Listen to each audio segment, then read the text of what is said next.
श्रीमद्भगवद्गीता एकादशोऽध्यायः विश्वरूपसन्दर्शनयोगः 9వ श्लोकम्। संजय उवाच एवमुक्त्वा ततो राजन् महायोगेश्वरो हरिः दर्शयामास पार्थाय परमं रूपमैश्वरम् एवमुक्त्वा ततो राजन्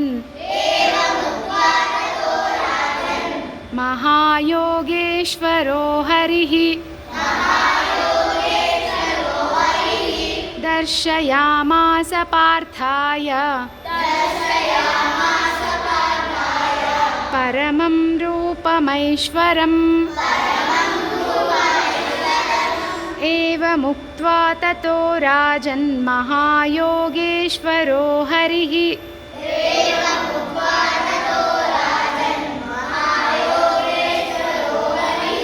दर्शयामास पार्थाय परमं रूपमैश्वरम्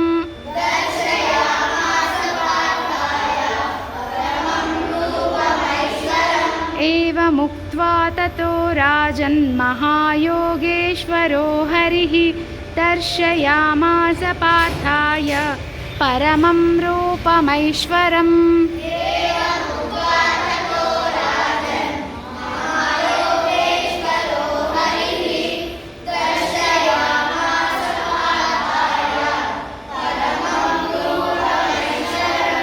जय श्री राम।